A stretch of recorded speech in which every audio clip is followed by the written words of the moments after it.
골로새서는 그리스도가 누구이시며 또 그리스도가 무엇이 되셨는지를 거듭 계시해주고 있는 말씀입니다. 또 얼마나 강력하고 이전에 들어보지 못했던 단어와 또 표현으로 주님이 어떤 분이신가 하는 것을 말씀해주고 있는 것을 보게 되는데, 골로새서 3장 10절로 우리가 지난 시간 살펴봤던 말씀 중에 11절 말씀 속에 새 사람이다 라는 말씀을 전가하고 있죠. 거기는 헬라인과 유대인이나 할례당과 무할례당이나 야인이나 스고디안이나 종이나 자유인이 분별이 있을 수 없나니 오직 그리스도는 만유시요 만유 안에 계시니라. 주님이 만유 안에 계시지만, 그런데 십자가와 부활을 통하여 새 사람이 되신 이후에 유일하게 충만하게 거하시는 하나의 그런 존재라고 하는 것은 바로 이 새 사람이라는 것이죠. 그리스도께서 만유를 지으셨고 만유 안에 계시고 또한 만유시면서 그러나 충만하게 거하시는 어떤 존재로는 십자가와 부활을 통과하신 뒤에 참으로 우리 가운데 보이시는 새 사람이라는 것을 지금 이 골로새서는 말씀해 주고 있는 것이죠.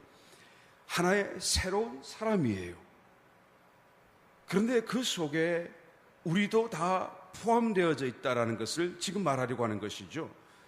우리가 예수 믿고 새 사람이 되었다라고 하는 것은 다만 내가 옛 사람에서 이제는 새 사람이 되었다라는 것을 말하지 않습니다. 말씀을 우리가 이해할 수가 있어야 돼요. 이 말씀의 의미를 우리가 대략적으로 이해하다가 보면 너무나 깊은 하나님의 길과 은혜를 놓칠 수가 있기 때문이죠. 이것도 하나의 사단의 하나의 공격이고 덮는 것이고 가리는 것이다라는 것이죠. 내가 다만 예수 믿고 이제 달라졌다라는 것을 말하는 것이 아니죠. 나는 이전에 강팍한 사람이었는데 나는 이제는 유순한 사람이 되었습니다. 나는 강팍에 도적질하는 사람이었는데 나는 더 이상 도적질하지 않습니다. 나는 옛날에 거짓말도 하는 사람이었지만 이제 예수 믿고는 다시 거짓말하지 않습니다. 나는 옛날에는 기도하지 않았지만 이제는 기도하는 사람이 되었습니다. 이런 것들 얘기하는 거예요, 아니에요. 물론 그런 변화가 있지요. 그러나 지금 이 새 사람이 되었다라는 것은 예수님께서 이제는 만유를 지으시고 만유를 지으신 가운데 당신께서 새 사람으로 이제는 오셨어요. 십자가를 통과하고 부활하셔서 이제는 누구든지 자기를 믿는 사람에게 당신의 생명을 나눠주셔서 그 생명을 가진 자마다 이 새 사람에게 들어오게 되는 거예요.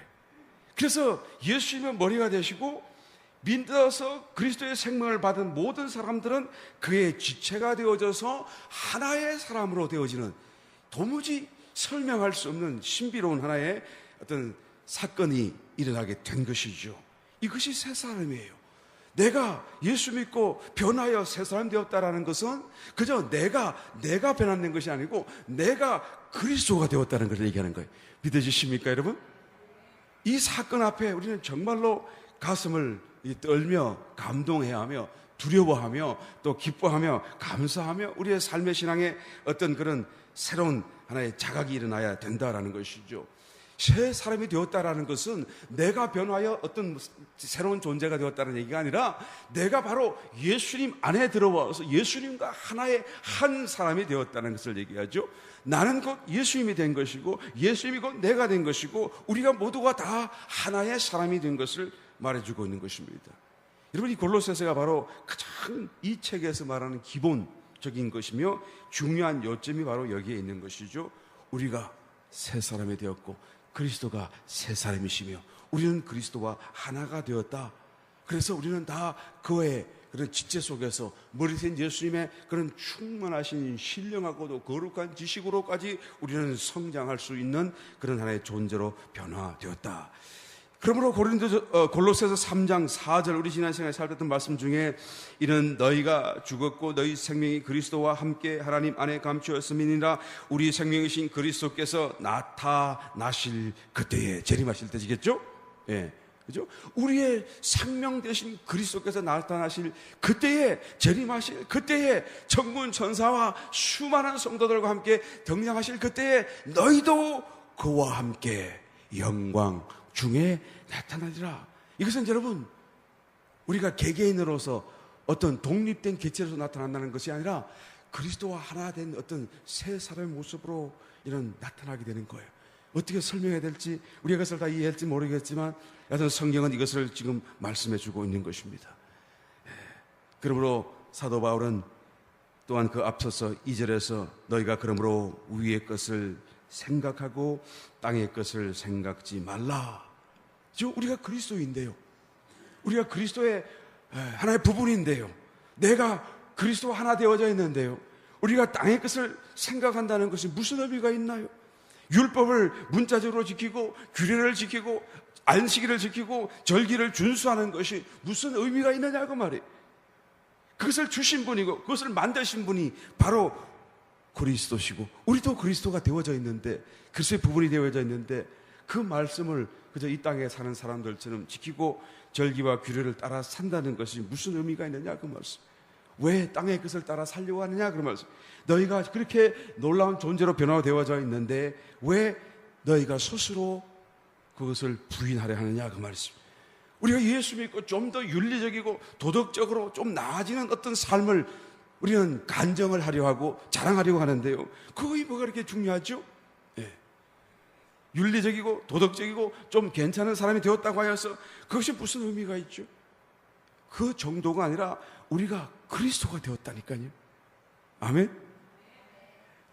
이 사실 앞에 우리가 정말로 놀라워야 되는 것입니다.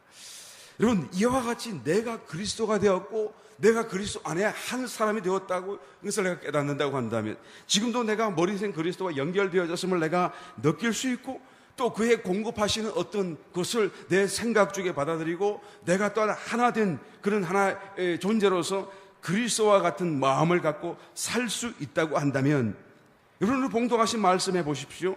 18절 이후로 이와 같은 어떤 삶의 모습이 저절로 나타나게 되는 거예요.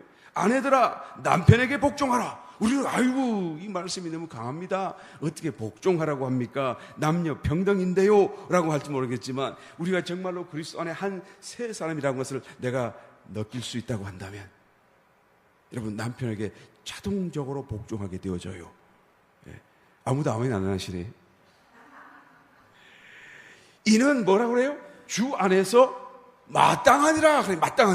마땅하다 이 말은 너희가 꼭 그렇게 해라 그 말이 아니고요, 이 말씀의 원어적인 의미는 거기에 다 다른다, 닿는다, 도착한다 그 말 뜻이거든요. 이 단어가 다시 말하면 우리가 정말로 그리스도 안에서 살고 한 사람으로서 내가 어떤 공급을 갖고 그리스도처럼 마음속에서 살 수 있고 상대방과 또 남편을 대할 수 있다고 한다면 저절로 그렇게 된다 그 말이에요. 마땅하다 그 말이 너는 꼭 그렇게 해라 그 말이 아니고 저절로 그렇게 복종하게 된다. 왜? 이 권위 속에서 또 하나님을 알고. 그리고 19절 보세요. 남편들아 아내를 사랑하며 괴롭게 하지 말라. 남편도 마찬가지겠죠? 근데 저는 이 말씀을 들으면서 이건 좀 바뀌어야 되지 않나 하는 생각이 언뜻 들어요. 오히려 아내들아 남편을 사랑하며 괴롭게 하지 말라. 그런 생각이 좀 드는데 뭐 성경이니까 뭐 틀릴 리가 절대 없을 거예요. 뭐 저는 개인적인 느낌이 그렇다 그런 말이고, 여하튼 우리가 예수 그리스도 안에서 그리스도와 충만해지게 되면 자동적으로 이와 같은 삶이 되어져요. 20절 자녀들아 모든 일에 부모에게 순종하라. 자녀들도 예수님이 부족하기 때문에 그 연결되었음을 느끼지 못하기 때문에 부모에게 거역하죠. 순종하지 못해요. 아비들아 너희 자녀를 경욕해 하지 말지니 낙심할까 함이라. 그렇죠? 아비가 정말 주의 사랑으로 자녀를 사랑한다고 한다면 자기의 감정을 분풀이 같이 하지 않을 거예요. 자기가 명문으로는 그를 가르치고 그를 올바른 길로 인도한다는 생각에서 경노하여 뭐 회초리를 들고 때릴 수 있겠지만, 그러나 정말로 내가 예수님의 그런 마음으로 사랑하는 마음으로 주님의 감동 속에 산다고 한다면 내가 그렇게까지 자녀를 경노하게 만들지는 못한다라는 것이죠. 또 종과 상전의 관계도 마찬가지인 것입니다. 이 모든 것이 다 내가 정말로 그리스도 안에서 새 사람 되었다는 것을, 이것을 체험적인 하나의 신앙과 삶과 감동 속에서 내가 살 수만 있다고 한다면 이 일은 자동적으로 되는 거예요.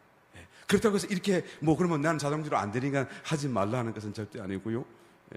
또 이런 삶을 내가 억지로 하는 것이 아니고, 이런 삶을 살 수 있기 위하여 내가 새 사람으로 자꾸 돌아가는 그런 하나의 신앙적인 자세와 또한 노력이 필요하다라는 것을 다시 한번 말씀드립니다. 위의 것을 찾아야 됩니다. 위의 것을 생각해야 돼요. 우리는 정말로 달라졌어요. 할렐루야. 그저 세상살이에서 남들보다 조금 낫고 또 남들보다 조금 더 존경받는 그런 수준이 아니라 정말로 달라져 버렸어요. 이 세상 사는 것과는 관계가 없고 달라져 버린 그리스도의 한 지체가 되어서 그리스도와 같은 그런 영광 중에 산 존재가 되어졌다라는 것을 성경이 말씀해 주고 있는 것입니다. 위의 것을 찾고 위의 것을 생각하고 위의 것을 따라 살 수 있는 저와 여러분 되시기를 예수님으로 축원드립니다. 우리 봉독하신 말씀 속에 또 이 위의 것을 찾고 생각한다는 것을 다른 말로 표현하신 말씀이 있죠. 골로새서, 동일한 골로새서 2장 6절로 7절 말씀을 보게 되면, 그러므로 너희가 그리스도 예수를 주로 받았으니 그 안에서 행하되 그 안에 뿌리를 박으며 세움을 입어 교훈을 받은 대로 믿음에 굳게 서서 감사함을 넘치게 하라. 그 안에 뿌리를 박으며 그래서 세움을 입는다. 세움을 입는 것은 곧 뿌리로부터 어떤 공급을 받아서 건강하여 성장하고 자라고 곧 일어나 서게 되는 것을 말하게 되는 것인데, 그것은 바로 내가 받아 먹게 된 그 어떤 것으로 인하여서 내가 건강한 모습으로 나타나는 것이고 강인한 모습으로 나타나는, 바로 그리스도의 나타나심이 되는 것이겠지요. 그런데 그것을 비유적으로 말하기를 뿌리를 박는다라고 말하는 것이죠. 이 뿌리는 땅 속에 그 가지를 내려서 땅 안에 있는 온갖 좋은 것들을 자기 안으로 흡수하는 거예요. 뿌리가 어떻게 그 영양분을 땅에 있는 것을 흡수하죠? 사실 굵은 줄기의 뿌리는 절대 흡수하지 않습니다. 굵은 줄기의 뿌리가 뻗쳐가더라도 결국은 땅에 좋은 것을 흡수하는 것은 뿌리에 있는 털과 같은 잔 가지들이겠죠. 그 털 같은 잔 가지들을 통해서 이제는 땅 속에 있는 좋은 것을 받아들이게 되는 것입니다. 여러분, 뿌리를 박아서 땅에 좋은 것을 다 흡수한다라고 하는 것은 작은 것을 얘기하는 것이고 조금씩 받아들이는 것을 말하는 것입니다. 여러분, 예수 그리스도를 우리가 단번에 크게 많은 것을 받아들일 수만 있다고 한다면 가장 좋겠죠. 그런데 그렇게가 되지가 않아요. 될 수가 없습니다. 한 번에 그렇게 왕창 그리스도를 다 받아들일 수가 없어요. 마치 음식을 먹는 것 같죠? 음식을 내가 몸에 좋다고 해서 좋은 것을 다 한 상 차려놓고 한 끼에 그것을 다 먹을 수 있나요? 오히려 좋은 것을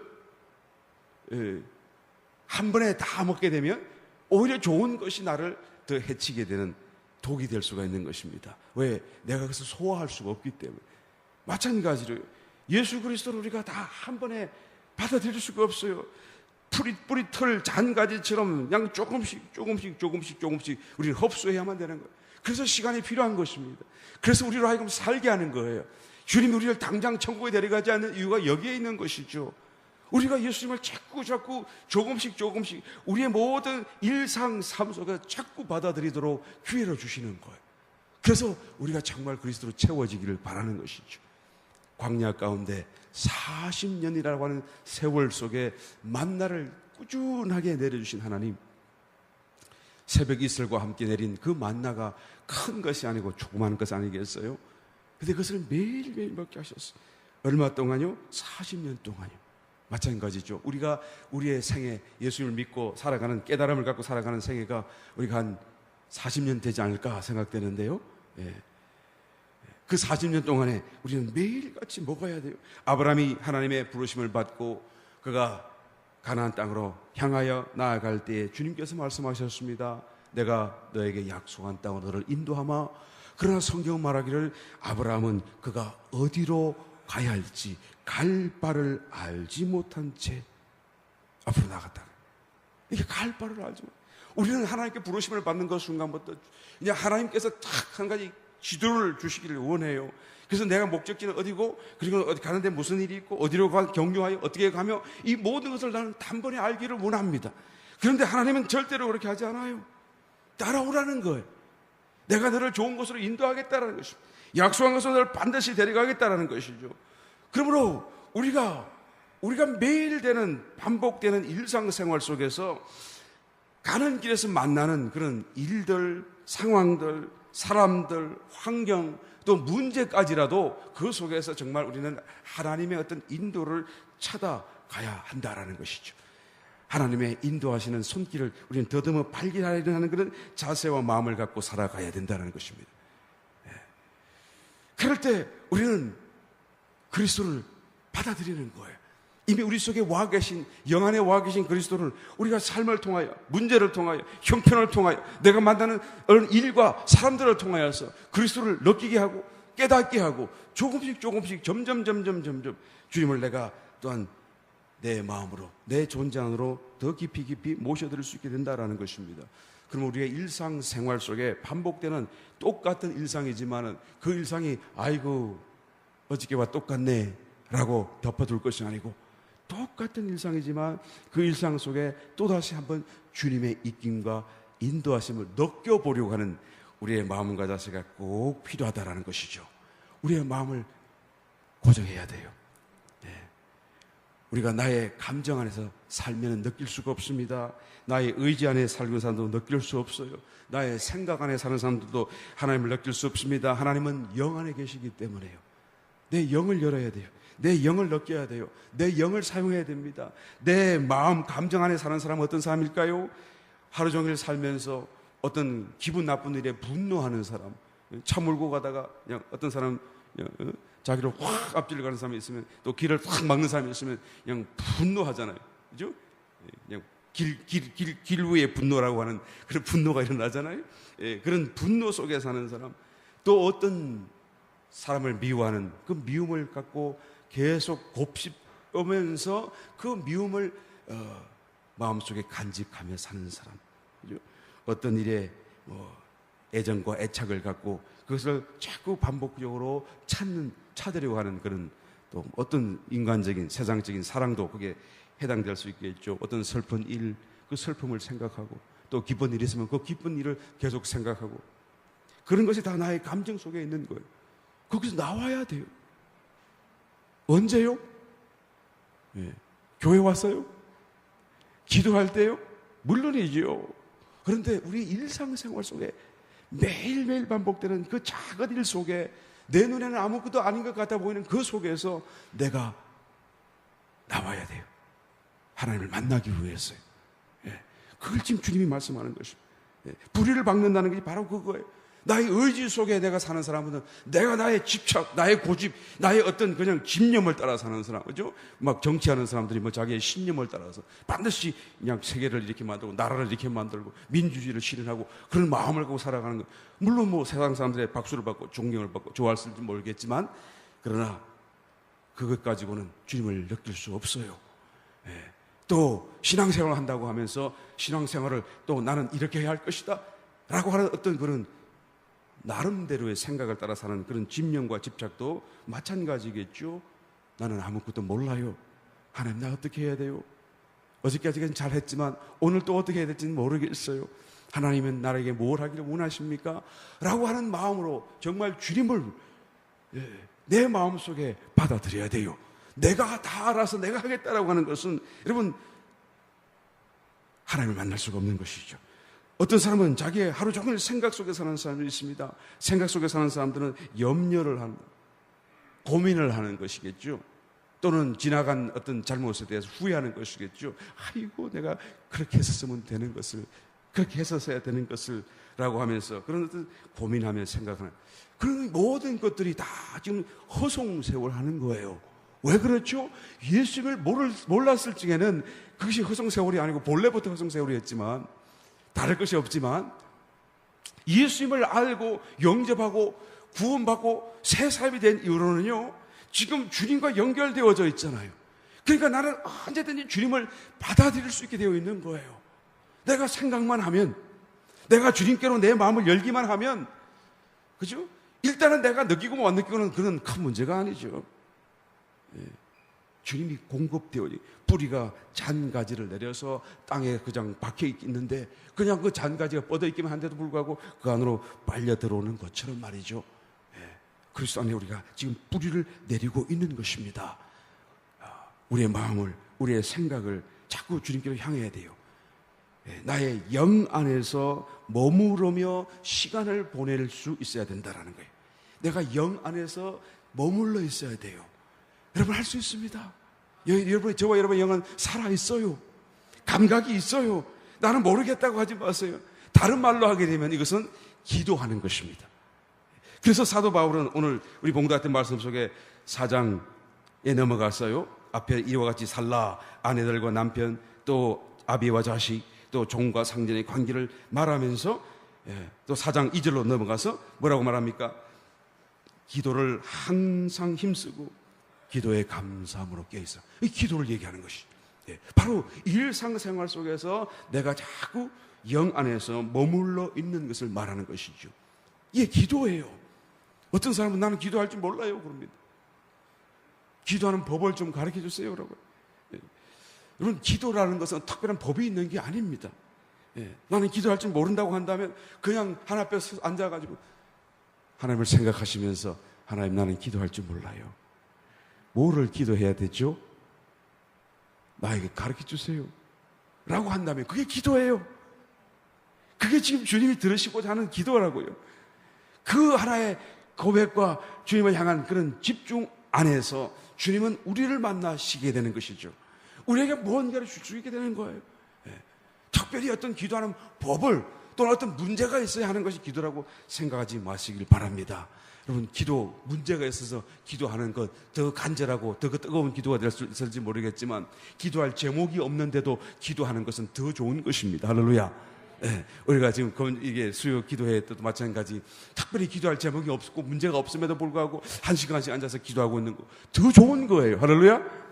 왜요? 그게 정말로 마땅히 빌바로 나아가는 하나의 기회가 되고 정말로 다른 모든 것이 없기 때문에 주님만을 관심할 수 있고 주님 앞에 머물러 있을 수 있기 때문에 여러분 기도는 그냥 하는 거예요. 그냥 하면 할수록 기도하는 법을 배워가게 되죠. 어린아이가 태어났을 때 걸음마를 배워서 걸음을 시작합니까? 엄마가 그래 이제 너 태어났으니 내가 걸음을 가르쳐 주마. 왼발 들어 각도는 45도로 들고 발꿈치는 이렇게 하고 오른 엄지발가락에 힘을 주고 그리고는 멀리 내딛고 디디고 그리고 다시 왼발 들어. 뭐 그렇게 하나요? 그 다음에 오른발 왼발 그러나요? 그렇지 않아요. 그냥 잡아 세워놓고 그래 잘한다 쓰러지면 또 세워주고 잘한다. 왜요? 그가 생명체로 태어났기 때문에 자동적으로 모든 그런 걸음마를 할 수 있는 기구들이 다 있고요. 능력이 있고요. 그 말 하면 되는 거예요. 그냥 그러면 되는 거예요. 할렐루야. 기도는 어떻게 한다고요? 그냥 하는 거란 말이지. 하면 그 기도가 점점 깨달아지고 기도의 깊이로 나아가게 되는 것입니다. 기도하는 법을 배우는 것이 아니고 기도는 그냥 하는 것이다라는 것을 다시 한번 말씀드릴 수밖에 없습니다. 우리 4장 2절에 다시 가서 기도를 항상 힘쓰고 그래서 뭐 어떻게 하는 것입니까? 영 안에서 머무는 것이고 주님을 생각하는 것이고 주님을 찾는 것이고 위의 것을 찾는 것이고 땅의 것은 자꾸 눈을 가리는 것이고 떠나나오는 것이죠. 그리고 기도에 감사함으로 깨어있으라. 그런데 기도를 하는데요 감사해야 돼요. 감사가 없다고 한다면 어떻게 되죠? 깨어있지 않을 수 있다고 말해요. 어떤 사람은 기도를 많이 하는데도 불구하고 늘 그냥 불만이 있어요. 그 문제를 갖고 하나님이 응답해 주지 않기 때문에 또한 늘 그 응답 받기까지는 웃지를 않아요. 기도를 많이 합니다. 그런데 그런 사람이 어떤 사람이죠? 오늘 알고 보니까 기도에 감사가 없으므로 그는 깨어있지 못한 사람이 되는 것이죠. 정말로 깨어있다라고 한다면 문제가 있어도 감사할 수밖에 없고요. 또 감사함으로 깨어있게 되는 것입니다. 문제를 바라볼 때 감사할 수 있게 되는 것이죠. 감사가 있어야 돼요. 내 기도 속에 감사가 있나 없나 우리의 삶을 돌아보시면서 꼭 깨어있는 저와 여러분 다 되시기를 열심히 축원드립니다. 여러분, 골로새서의 주제라고 하는 것은 어떤 종류의 괜찮은 사람이 되려고 노력하라 라는 그런 말씀이 절대 아니죠. 우리로 하여금 겸손한 사람이 되어라, 예의 바른 사람이 되어라, 인자한 사람이 되어라, 남을 열심히 구제하고 공유를 베푸는 사람이 되어라, 인내심이 풍성한 사람이 되어라, 뭐 그런 얘기를 하는 게 아니래요. 이 골로새서의 주제는요, 그리스도인으로서 그리스도와 같은 삶을 살아라, 그 말이에요. 우리는 그리스도와 같은 한 새 사람이 되었다.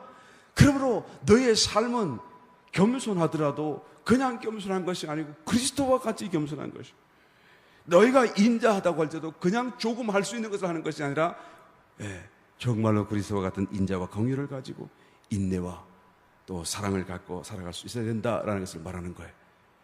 깨달으시면 아멘. 이 골로새서, 그저 좀 더 나은 수준의 삶이라고 하는 것은 여러분 세상 사람들도 다 하고 있어요. 언젠가 한번 보니까 영화에서 봤던 기억이 나는데요. 깡패의 어떤 집에도 가운을 가지고 있대요. 보니까 그 사이에 그들 사이에도 그런 철학이 있고 또 어떤 존경받는 어떤 그런 어떤 사람이 있는가 보죠. 그래서 이 가운을 다 걸어놨는데 보니까 사람 인자를 5개나 적어놔서 인 한문으로 탁탁 사람인. 그래서 사람이 물었어요. 지금 무슨 뜻입니까? 그랬더니 사람이면 다 사람이냐? 사람다워야 사람이지. 그러니까 깡패들도 여러분 뭔가 좀 자기들의 생각이 있고 어떤 이루고자 하는 그런 것이 있는데, 여러분 우리가 말하는 이 골로새서가 말하는 것은 그런 수준이 아니죠. 괜찮은 사람이 되려고 하는 것이 아닙니다. 어떤 표준이나 어떤 규범에 맞게 살려고 노력하는 것도 절대 아니죠. 윤리적으로 도덕적으로 좀 더 나은 삶이 되어라, 옛날에는 나쁜 짓 했으니 이제는 착한 짓 해라, 그런 게 아니라고. 물론 착한 짓을 하게 되죠. 해야 되고요. 그런데 그런 수준이 아니라는 것을 우리는 알아야 되는 거예요. 여기에서 만족해서는 안 됩니다. 이것이 다 정거라고 생각해서는 안 돼요. 우리가 정말로 한 새 사람으로서 그리스도가 내 삶의 모든 부분에서 공급이 되고 있는가? 나는 그리스도의 생각과 마음이 지금도 느껴지는가? 내가 어떤 원수 앞에 섰을 때 내 마음이 미움으로 가득 차는가? 나는 도무지 할 수 없었던 어떤 사랑이 일어나고 있는가? 라는 것을 지금 물어보게 되는 것이죠. 성경이라도 이것을 문자적으로 지키는 것은 여러분 살아있는 그리스도가 아니에요. 내가 이 성경에 있는 말씀을 내가 스스로 지키겠다고 하는 것은 나의 힘이고 내가 하는 것이지, 그건 그리스도가 아니죠. 여러분 구리도 크게 닦으면 광이 나요. 구리의 광과 금의 광은 다른 것이죠. 영광, 빛이라고 할지라도 그 빛은 다른 거예요. 내가 억지로 그냥 뺨을 맞고 또 다른 뺨을 돌려야 된다고 해서 내가 지금 승리한 것인가? 라는 것을 물어봐야 되는 것입니다. 내가 지금 신앙적으로 성경적으로 잘 살았는가? 라는 것을 우리 물어봐야 되는 거예요. 성경은 여러분 그냥 나의 어떤 행실만을 얘기하는 것이 아니고 나의 존재를 지금 얘기하는 거예요. 내가 정말 새 사람으로서 살고 있는가? 내가 지금 그리스도의 또 다른 그리스도의 지체로서 내가 지금 행동을 하고 있는 것인가? 라는 것을 이 골로새서는 아주 직접적으로 우리에게 말씀해주고 있다라는 것입니다. 우리는 실패를 할 때마다 이런 신앙적인 삶을 살기를 실패할 때마다 회개하죠. 또 자백하죠. 물론 회개해야 되고 자백해야 되고 돌아서야 되겠지만 그런데 내가 다시는 이것을 하지 않겠다 결심하는 것이 아니라 이제는 회개도 하고 자백하고 나면 내가 그리스도에게로 돌아가야겠다는 생각을 가질 수 있어야 되는 것입니다. 그리스도가 이제는 나 대신 이 일을 할 수 있도록 내가 내 마음을 내어드려야겠다라는 생각이 들어야 된다라는 것이죠. 내가 스스로 다시 하지 않겠다라고 하는 결심은 여러분 이것은 성경이 지금 말하고 있는 그런 그리스도인으로서 새 사람으로서의 생활 방식이 아닙니다. 그리스도인으로서 새 사람으로서의 생활 방식은 내가 머리가 되는 것이 아니고 그리스도를 머리로 받아들이는 거예요. 나는 그저 지체로서 그냥 그리스도를 바라보는 것이고 그리스도가 주시는 어떤 감동과 명령과 어떤 마음을 따라 내가 순종하는 삶이 바로 성경이 말하는 성도의 삶이요 새 사람으로서의 생활 방식이다라는 것을 말해주고 있는 것입니다. 우리는 그리스도를 바라봐야 되고 의지하고 흡수해 나가야 되는 것이죠. 겨울 창사율에 들어오는 햇빛이 가만히 앉아서 쪼이고 있으면 어떻게 되죠? 처음에는 별것 아닌 것 같아도 시간이 조금만 지나갈수록 이는 따뜻해지잖아요. 우리가 예수님을 가만히 받아들이고 생각하고 집중하고 있으면 자동적으로 그리스도가 내 마음속에 운행하시는 것을 우리가 알 수 있게 되는 것입니다. 저는 지난 한 주간 휴가를 잘 보내왔습니다. 여러분 기도 많이 해주셔서 건강한 중에 안 쓰러지고 돌아왔어요. 저는 한 30년 만에 저희 조카를 만났고 한 20년 만에 또 저희 누님을 만난 것인데요. 그냥 뭐 어떻게 하겠어요. 관광 가이드가 돼서 그냥 그 다음에 어디로 가고 뭐를 해야 되고 다 생각하면서 운전해가면서 뭐 어떻게 해야 돼? 내가 해야 되는 거 아니겠어요? 그래서 나이가라를 통해서 돌아서 뉴욕을 돌아서 뭐 놀라지도 않네요. 저는 야 이거 할 수 있을까? 저는 하여튼 가족을 오랜만에 만나서 굉장히 나는 반가울 거라고 생각했는데 뭐 반갑긴 했지만 교회 오니까 여러분이 더 반갑네요. 우리 누님 안 계시니까 이런 말 해도 괜찮잖아요. 그런데 그 나이아가라 폭포 앞에 앉았어요. 이렇게 이제 하도 덥고 막 힘이 들고 지쳐가지고 이제 테이블에 앉아가지고 이제 프렌치 프라이를 하나 시원한 콜라를 함께 마시면서 폭포를 바라보면서 앉았어요. 이렇게 앉았는데 내 앞에 있는 테이블에 어떤 또 관광객 한 사람이 앉아 있고 그 관광객이 데리고 온 조그만한 이 강아지가 그 앞에 같이 앉았어요. 그런데 이 강아지를 보는데요, 이 강아지가 계속 그 주인 얼굴만 쳐다보는 거예요. 폭포를 한 번도 쳐다보지 않더라고요. 다른 사람도 쳐다보지 않아요. 계속 그냥 눈 하나 깜짝하지 않고 자기 주인만 다 이렇게 쳐다보고 있는 거예요. 나는 그래서 바라보면서 이야, 내가 주님을 저렇게만 바라볼 수 있다면 내가 눈 한 번 깜짝이지 않고 주님은 다 아마 뭘 먹을 걸 주나 하고 바라봤겠죠. 물론 여하튼 간에 막 이렇게 다 주님만 바라볼 수 있다고 한다면 내가 얼마나 성자가 되겠는가, 성대가 아니라 성자가 안 되겠는가 라는 그런 생각이 순식간에 막 지나가더라고요. 할렐루야. 저와 여러분에게는 이와 같은 존재로 만들어 놓으셨어요. 우리는 이 길을 갈 수 있는 것입니다. 우리에게는 정말로 말할 수 없는 어마어마한 그런 하나의 삶의 원천이, 또 생명의 원천이, 모든 축복의 원천이 우리 속에 이미 와 계시고 연결되어져 있다는 것을 다시 한번 이 골로새서를 통하여 깨닫게 되시기를 예수님이 축원드립니다. 그래, 우리의 삶이 이런 신앙생활에서 정말로 주님과 하나 되는 그런 놀라운 은혜의 자리로 나아갈 수 있게 되시기를 다시 한번 예수님의 축원드립니다.